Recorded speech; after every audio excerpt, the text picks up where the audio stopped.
안녕하세요, 제익입니다. 플라워와 플라워, 메일과 메일. 발음은 같지만 서로 다른 뜻을 가진 동음 이의어들인데요. 하머폰이라고 하죠. 호모는 same, 폰은 소리. 그래서 철자도 다르고 뜻도 다르지만 같은 발음이 나는 단어를 일컫는 말입니다.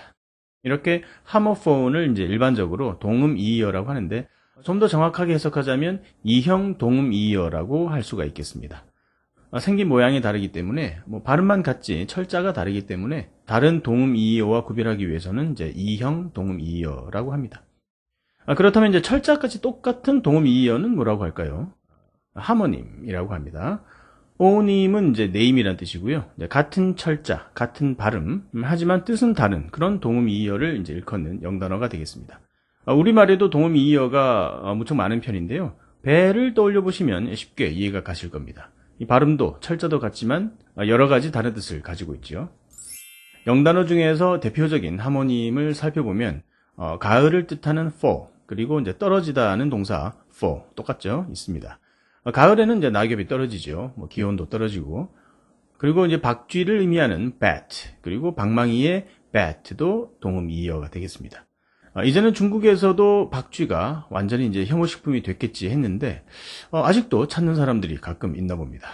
박쥐는 이제 거꾸로 매달려 있으니까, 설사는 절대로 안 하겠지 싶어서 이제 설사에 좋다고 생각하는 걸까요? 그렇다면 황금박쥐는 설사한 이유일까요? 아무튼 설사에 좋다고 한 것은 이제 설사에 좋은 거지 사람한테 좋은 건 아니겠죠?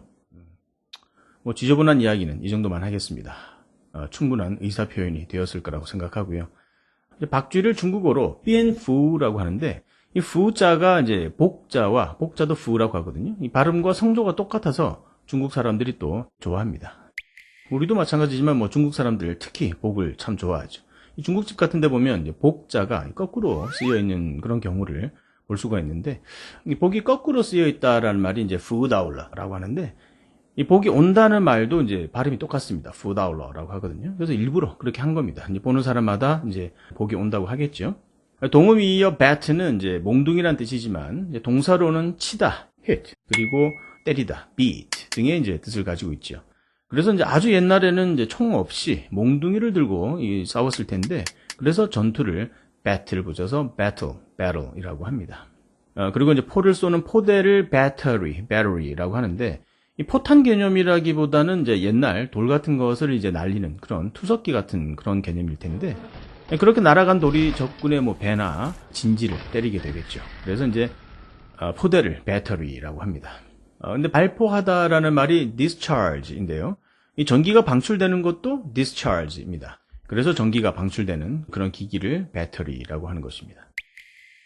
second. 자, second는 이제 1초, 2초, 이제 초의 단위이기도 하지만 두 번째라는 뜻도 있습니다. 근데 혹시 이런 생각해 보신 적이 있나요? 왜 하필 60으로 나눴을까? 계산하기 복잡한 기술이. 우리 현대인들은 이제 십진법에 익숙해 있다 보니 이제 저 같은 경우에도 60으로 나눈 것이 왠지 불편해 보였던 적이 있습니다. 마치 미국 사람들 키를 말할 때 5피트 9인치라고 하면 그 다음은 저는 6피트인 줄 알았는데 5피트 10인치, 5피트 11인치도 있음을 처음 알았을 때 그 느낌.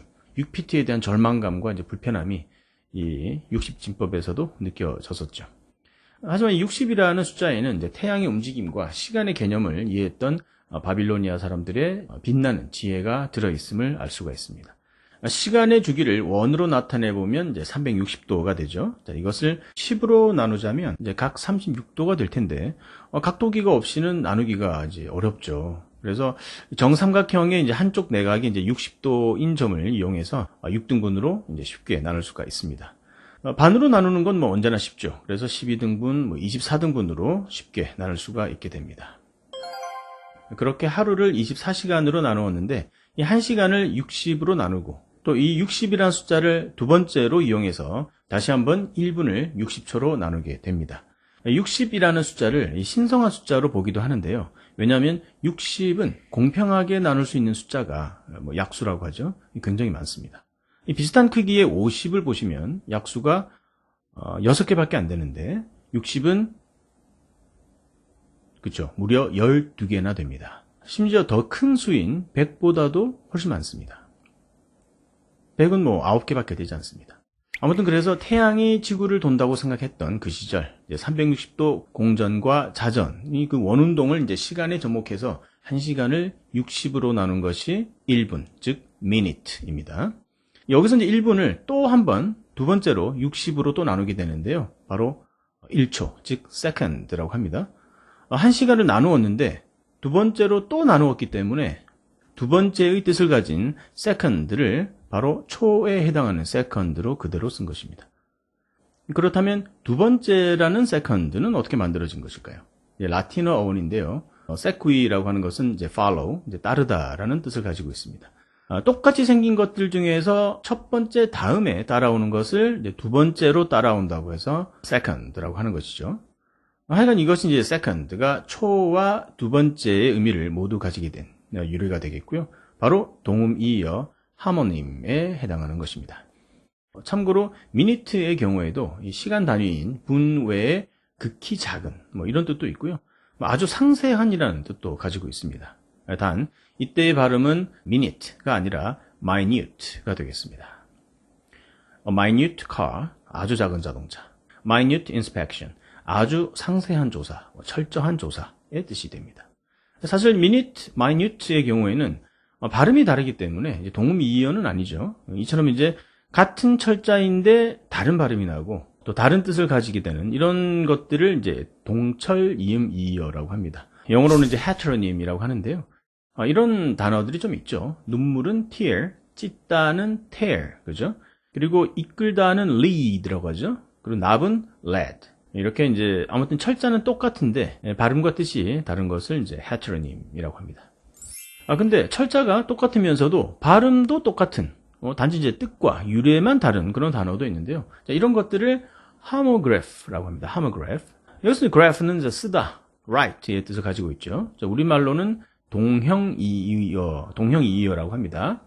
아까 second 할 때 했던 하모님, 동음이의어와 언뜻 비슷하죠. 근데 second는 초와 두 번째의 의미로 서로 다르긴 하지만 유래는 같죠. 그래서 엄밀히 따지면 second는 하모님에 속하는 것이고요. can처럼 조동사 can과 깡통 can, 이 둘은 철자와 발음이 똑같은데 뜻과 유래가 전혀 다르죠. 그래서 homograph, 같이 쓴다고 해서 homograph라고 합니다.